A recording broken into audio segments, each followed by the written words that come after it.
नमस्कार विद्यार्थी मित्रांनो, मी प्रदीप कुंदे स्वागत करतो तुमचं टेक एस्पायर यूट्यूब चॅनलमध्ये. मित्रांनो, आपल्या एम-एस-टी-सी-ई-टीला आता फक्त 6 महिने राहिलेत. ओके.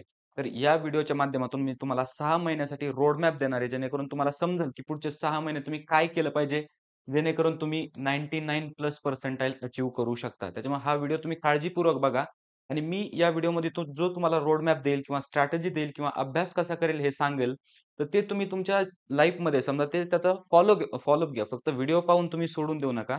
तो तुमच्या लाईफमध्ये ते अप्लाय करा. जेणेकरून काय होईल, की तुम्हाला या पर्सेंटाइल पर्यंत इझिली पोहोचता येईल. तर ठीक आहे मित्रांनो, वेळ न घालवता आपण व्हिडिओला सुरू करूया. तर पहा, आपल्याकडे किती महिने राहिले तर 6 महिने. म्हणजे समजा आता सप्टेंबर गेलाच. ऑक्टोबर, नोव्हेंबर, डिसेंबर, जानेवारी, फेब्रुवारी आणि मार्च. टोटल 6 महिने राहिले. एप्रिलमध्ये आपली एक्झाम असते बरोबर. आता त्याच्यामध्येही काय तर जो आपला समजा फेब्रुवारी महिना असतो, तर याच्यामध्ये आपले बोर्ड्सचे एक्झाम असतात, बरोबर. आता जे ड्रॉपर वगैरे असतील, तर त्यांच्यासाठी बोर्डच्या एक्झाम नाहीत. पण जे सध्या रेग्युलर स्टुडंट असतील, तर त्यांच्यासाठी बोर्डच्या एक्झाम आहेत. म्हणजे कन्सिडर करा तुमच्याकडे फक्त 5च महिने राहील, बरोबर. आपण असं धरून चालूया, की तुमच्याकडे 5 ते 6 महिने राहिलेत आणि याच्यामध्ये तुम्ही समजा काहीच अजून कव्हर केलं नाही किंवा तुमचा पाहिजे तेवढा अभ्यास झालेला नाही. तर हा व्हिडिओ तुमच्यासाठी आहे मित्रांनो. या व्हिडिओमध्ये मी सांगणार आहे, की तुम्ही नक्की कशा पद्धतीने अभ्यास करू शकता. ओके. आता फर्स्ट ऑफ ऑल काय करायचंय तुम्हाला, की जे 12th इम्पोर्टंट टॉपिक्स आहेत, म्हणजे हाय वेटेज टॉपिक्स. ओके. सगळ्यात पहिले तुम्हाला काय करायचं, की पाहायचंय नक्की कोणत्या चॅप्टरला किती वेट आहे, बरोबर. त्याच्यानुसार तुम्हाला एनालिसिस करायचंय, की बाबा मला कोणता टॉपिक अगोदर करायचा आहे. आता मी तुम्हाला सांगेल, की जे हाय वेटेज टॉपिक आहेत, म्हणजे समजा इंटिग्रेशन सारखा टॉपिक आहे. ओके. इंटिग्रेशन सारखा टॉपिक आहे. त्याच्यात डेफिनाइट, इनडेफिनाइट इंटिग्रेशन दोन्ही पण असेल, बरोबर. त्याच्यानंतर डिफरन्शिएशन सारखा टॉपिक आहे, बरोबर. लाईन एंड प्लेन सारखा टॉपिक आहे किंवा वेक्टर आहे. ओके. आता हे सर्व टॉपिक तुम्हाला नोन असतील, तुम्ही सिलेबस पाहिला असेल. तुम्हाला काय करायचं आहे, एनालिसिस करायचं की कोणत्या टॉपिकला किती वेटेज आहे, बरोबर. मग त्या वेटेजनुसार अगोदर तुम्हाला तो टॉपिक कंप्लीट करायचा आहे, बरोबर.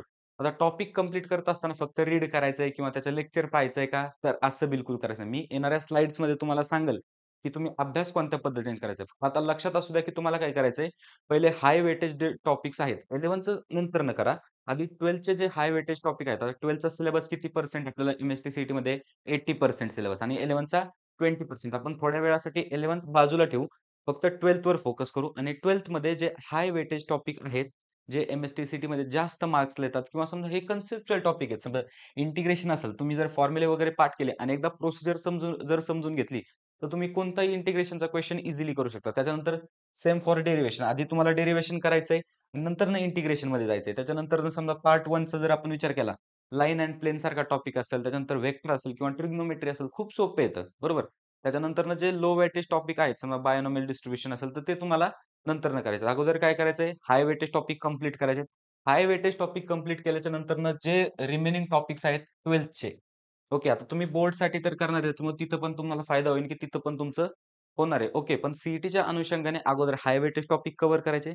नंतरनं जे रिमेनिंग टॉपिक राहिलेत, ओके. आता तुम्ही हाय वेटेज समजा कव्हर केले, लाईन एंड प्लेन असेल, वेक्टर असेल, इंटिग्रेशन असेल, डेरिव्हेटिव्ह असेल, हे जर कव्हर केले, मग बाकी शिल्लक काय राहतंय, मॅथेमॅटिक लॉजिक असेल, मॅट्रायसेस असेल, ओके. म्हणजे बायनॉमियल डिस्ट्रिब्युशन, प्रोबॅबिलिटी असेल, तर यासारखे टॉपिक्स जे आहेत, तर ते तुम्हाला नंतरनं करायचे. त्यांना थोडीशी प्रायोरिटी काय द्यायची, कमी द्यायची. मग अशा रीतीने समजा तुमचा बोर्डचा सिलेबस कव्हर होणार. सॉरी, जो आपला 12th सिलेबस आहे, तर तो तुमचा पूर्ण कव्हर होणार. आता हेच तुम्हाला समजा मी मॅथ्ससाठी सांगितलंय. हेच तुम्हाला केमिस्ट्रीसाठी अप्लाय करायचंय. केमिस्ट्रीमध्ये जे हाय वेटेज टॉपिक्स आहेत. आता वेटेजची पी-डी-एफ तर तुमच्याकडे असेल. ओके. नसेल तर आपल्या चॅनलवर अवेलेबल आहे. मी त्याच्याबद्दल एक व्हिडिओ बनवलाय, की वेटेज कोणत्या टॉपिकचं किती आहे, तो जाऊन तुम्ही पाहू शकता. ओके. तर त्यानुसार तुम्हाला ठरवायचं कोणते टॉपिक आधी करायचे. एक फिक्स टाईम टेबल तुम्ही बनवायचं किंवा प्रायोरिटी लिस्ट बनवायची. जेणेकरून तुम्हाला समजेल, की हा टॉपिक मला कधी कंप्लीट करायचा आणि त्या अकॉर्डिंग जर तुम्ही टॉपिक कंप्लीट केले, तर विद्यार्थी मित्रांनो खूप ईझी आहे आणि तुमचं नक्की होणार. असे भरपूर एक्झाम्पल आहेत, की परीक्षेच्या अगोदर 4 महिने, 5 महिने त्यांनी सुरू केलं, झिरोपासून सुरू केलं. ओके. आणि त्यांना एक चांगलं कॉलेज आर्ट्स कुठेतरी आहे किंवा एक चांगले पर्सेंटाइल त्यांनी मिळवले. तुम्ही नक्की मिळवू शकता. आता पहा रिमेनिंग टॉपिक्स म्हणजे आपलं 12th पूर्ण कव्हर झालं. Physics, chemistry, mathematics. आता तुम्हाला एक पॅरलली सब्जेक्ट करायचा आहे. कोणता एका सब्जेक्टच्या मागे लागायचं नाही आपल्याला. आपल्याला काय करायचंय फिजिक्स, मॅथेमॅटिक्स असेल, केमिस्ट्री असेल, पॅरलली चालवून द्यायचंय. ओके. एका सब्जेक्टचं जर तुम्ही मागे लागले, ठीक आहे, तो सब्जेक्ट तुमचा होईल. पण जे रिमेनिंग 2 सब्जेक्ट्स आहेत, तर ते तुमचे मागे पडतील. त्याच्यामुळे काय करायचं पॅरलली स्टडी करायचा आहे. ओके. त्याच्यानंतरनं करायचे 11चे टॉपिक्स. आता 11 किती पर्सेंटसाठी म्हणजे 20% साठी. ओके. 12चा आपला 80% सिलेबस 12चा आहे आणि 11चा किती आहे? 20% सिलेबस 11चा आहे. आता 11चे कोणते टॉपिक्स येणार आहेत एक्झामला? ते ऑलरेडी त्याची एक प्लेलिस्ट मी बनवली आहे. ओके आणि त्याच्यातली इम्पोर्टंट टॉपिक्स मी घेतले तिथं बरोबर. त्याच्यामुळे तुम्ही आपल्या चॅनलवर जा. चॅनलवर तुम्हाला प्लेलिस्ट मिळेल. ओके प्लेलिस्टमध्ये जा. तिथं तुम्हाला प्लेलिस्ट मिळेल 11चे इम्पोर्टंट टॉपिक्स या नावाने. ओके.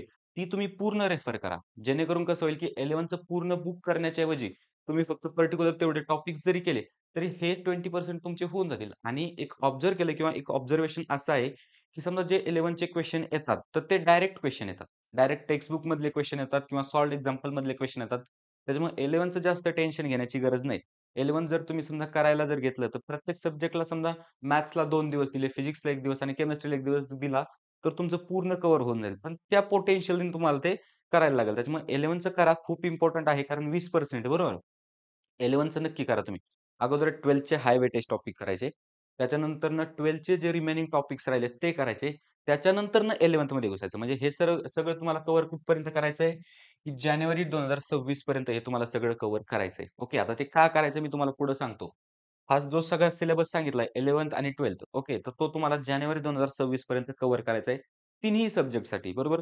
तुमच्याकडे त्याच्या नोट्स वगैरे सगळं प्रिपेअर पाहिजे. मग थोडक्यात तुमचा सिलेबस तो झालेला पाहिजे. आता त्याच्यानंतर फेब्रुवारीमध्ये आपल्याला काय करायचंय, तर हे बघा फेब्रुवारीमध्ये आता ज्यांच्या बोर्ड एक्झाम असतील, ते त्यांना त्यात द्यावे लागतील. बरोबर. त्याच्याशिवाय पर्याय नाही. बोर्ड एक्झाममध्ये त्यांचा टाईम जाणार.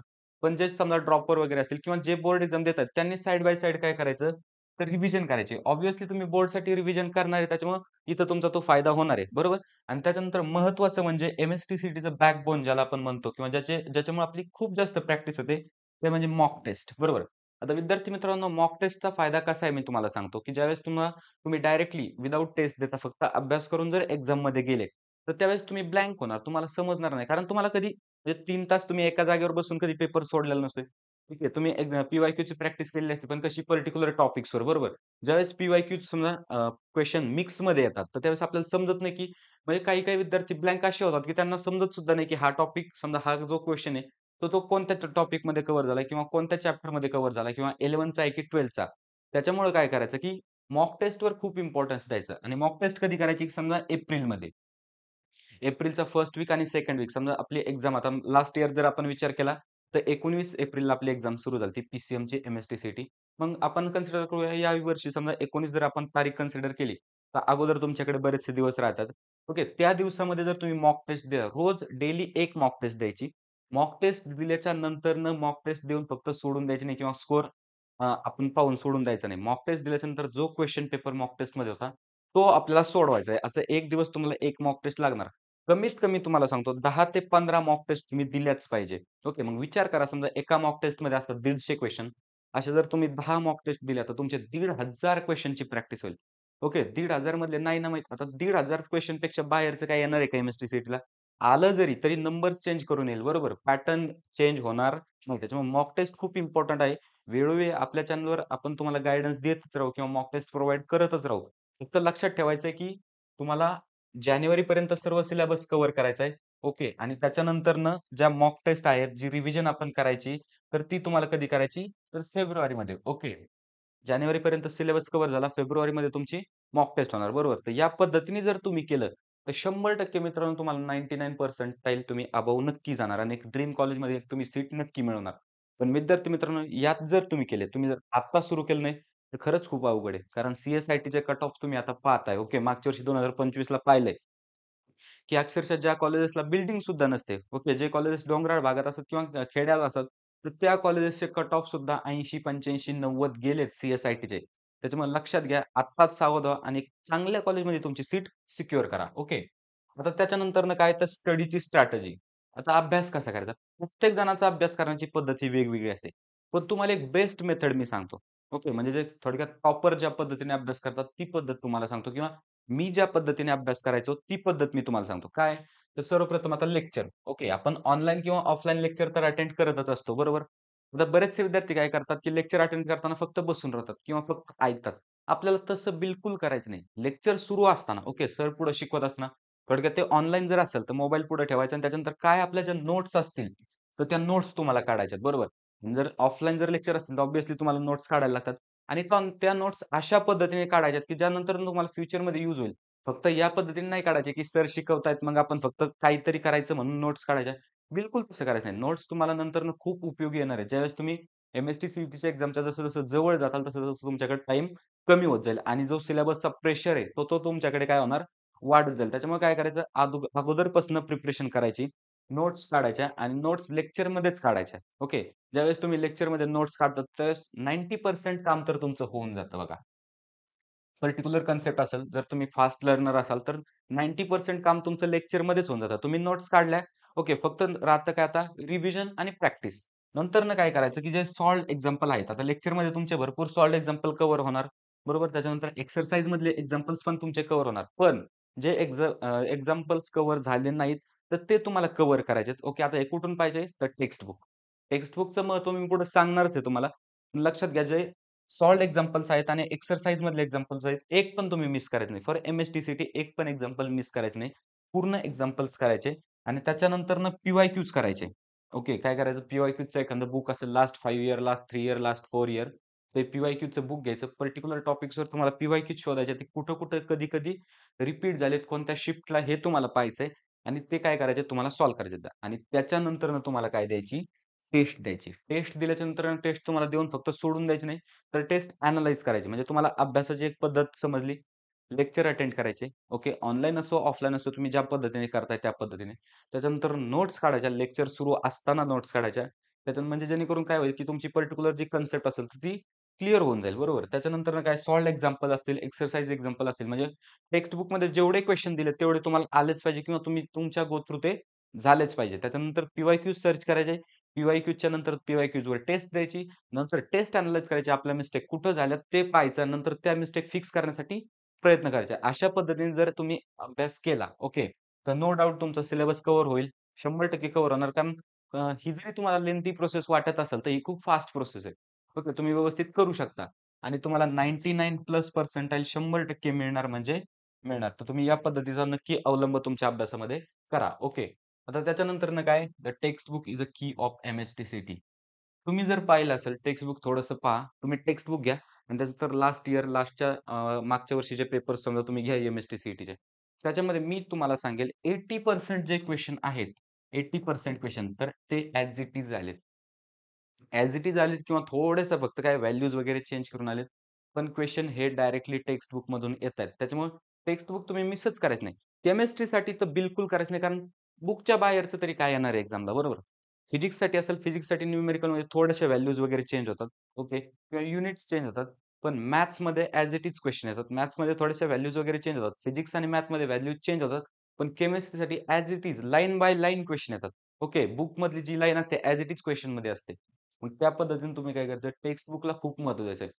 अगोदर टेक्स्ट बुक नंतर तुमचे काय जे रेफरन्स बुक असतील, टार्गेट असेल, कोणतं पब्लिकेशन असेल त्याच्या नंतरनं. ओके. अगोदर जे आपलं महाराष्ट्र बोर्डचं टेक्स्ट बुक आहे, तेच तुम्हाला फॉलो करायचंय. ओके. त्याच्यामुळे टेक्स्ट बुक सोबत तुम्ही नक्की मैत्री करा. टेक्स्ट बुक खूप काही तुम्हाला देऊन जाईल. ओके. आणि त्याच्यानंतरनं काय, की आता एक डेली प्लॅन तुम्हाला बनवला पाहिजे. जो तुम्ही अभ्यास करणार आहेत. ओके. ठीक आहे. एवढा-एवढा अभ्यास करायचा. त्यासाठी एक तुम्हाला प्लॅन तर पाहिजे. की तुम्ही कोणत्या टायमाला काय केलं पाहिजे किंवा समजा एका दिवसात किती सब्जेक्ट केले पाहिजे. आता माझं तुम्हाला सांगणं आहे, पर्सनल ओपिनियन आहे, की तुम्ही एका दिवसात 3 सब्जेक्ट केले पाहिजे. म्हणजे कसं? समजा फिजिक्सचा तुम्ही एक चॅप्टर कव्हर केलाय, मॅथ्सचा एक केलाय किंवा एक पॉइंट म्हणू आपण, तो कव्हर केलाय. असं नाही करायचं, की फक्त दिवसभर एकच सब्जेक्ट करायचा किंवा हे पहिले 10 दिवस मी फक्त मॅथ्सच करतो. नंतर पुढचे 10 दिवस मी केमिस्ट्री करतो, नंतर फिजिक्स करतो. या पद्धतीने बिलकुल तुम्हाला करायचं नाही. तुम्हाला काय करायचंय, की पॅरलली पॅरलली काय करायचंय, अचीव्ह करायचंय. म्हणजे काय? मॅथ्स केलं सकाळी, नंतरनं दुपारनं फिजिक्स केलं, नंतरनं केमिस्ट्री केलं. या पद्धतीने अभ्यास करायचा म्हणजे तुमचं पॅरलली एक चालू राहतं. बरोबर प्रोसेस. म्हणजे कसं? म्हणजे पुढचं पाठ आणि मागचं सपाट अशातली गोष्ट तुमची होत नाही. बऱ्याचशा विद्यार्थ्याचं काय होतं, एकाच सब्जेक्टच्या मागे लागायचं. नंतर दुसरे सब्जेक्ट 2 गेले. ओके. त्याच्यानंतरनं दुसरा सब्जेक्ट घ्यायचा. ओके. पहिले 2 गेले. म्हणजे या पद्धतीने अभ्यास आपल्याला करायचा नाही. आपल्याला काय करायचंय? तिन्ही सब्जेक्ट काही जरी असेल, थोडक्यात तुम्ही पी-वाय-क्यू रिवाईज करा किंवा रिव्हिजन द्या किंवा नवीन लेक्चर पहा, काही पण करा. पण 3 सब्जेक्टचं डेली तुमच्याकडनं काही ना काहीतरी झालं पाहिजे. या पद्धतीने तुम्ही अभ्यास करायचा आहे. त्याच्यानंतरनं महत्त्वाचे प्रॅक्टिस. फक्त लेक्चर अटेंड करून किंवा ऑनलाईन व्हिडिओ बघून काहीही होत नाही. मी तुम्हाला सांगतो. तुम्ही स्वतः त्याच्यात काहीतरी ओतलं पाहिजे. आता ज्यावेळेस तुम्ही लेक्चर अटेंड करता, त्यावेळेस तुमचं कॉन्सन्ट्रेशन किती असतं लेक्चरकडे? आपल्याला सगळ्यांना माहिती आहे. ऑफलाईन लेक्चर असेल तर आपलं किती असतं आणि ऑनलाईन असेल तर आपलं कितीचं असतं हे आपल्याला माहिती आहे. बरोबर? त्याच्यामुळं काय करायचंय, ठीक आहे लेक्चर अटेंड करायचं. त्यानंतर प्रॅक्टिस महत्त्वाची आहे. तुम्ही सेल्फ तुमचं काहीतरी दिलं पाहिजे. बरोबर? तुम्ही काहीतरी इन्व्हेस्ट केलं पाहिजे. प्रॅक्टिस केली पाहिजे आणि नंतर मस्ट आहे रिव्हिजन केली पाहिजे. आता रिव्हिजन मी तुम्हाला सांगितली की फेब्रुवारीमध्ये करा. पण रिव्हिजन कशा पद्धतीने करायची, की या ठिकाणी शॉर्ट रिव्हिजन तुमची पाहिजे. शॉर्ट रिव्हिजन म्हणजे कशा पद्धतीने किंवा समजा पूर्ण दिवसभर तुम्ही अभ्यास केलाय. नंतरच्या 1 तासामध्ये फक्त काय अभ्यास केला किंवा आपल्याला कितपर्यंत हे तुम्ही चेक करायचं, बरोबर? किंवा समजा तुमचा एक पूर्ण चॅप्टर कव्हर झालाय, तर त्या चॅप्टरची रिव्हिजन करायची नेक्स्ट चॅप्टर स्टार्ट करत असताना. या पद्धतीने जर तुम्ही अभ्यास केला, तर 100% तुम्हाला चांगले मार्क्स पडतील. ओके. विद्यार्थी मित्रांनो, आता आपण तुमच्यासाठी एवढं गाईडन्स वगैरे प्रोव्हाईड करतोय. ओके. एवढं समजा हार्ड वर्क करतोय. तर तुमचं एकच काम आहे. माझी तुमच्याकडे एकच विनंती फक्त आपल्या चॅनलला सबस्क्राईब करा. ओके. नवीन असाल एम-एस-टी-सी-टी 2026 साठी आणि त्याच्यानंतरही काउन्सिलिंगसाठी आपलं चॅनल तुम्हासाठी खूप हेल्पफुल आहे. त्याच्यानंतर महत्त्वाचं म्हणजे व्हिडिओ आवडला असेल तर व्हिडिओला लाईक करा आणि हा व्हिडिओ तुमच्या मित्र-मैत्रिणींपर्यंत नक्की शेअर करा. म्हणजे जे एम-एस-टी-सी-टीचे ॲस्पिरंट आहेत.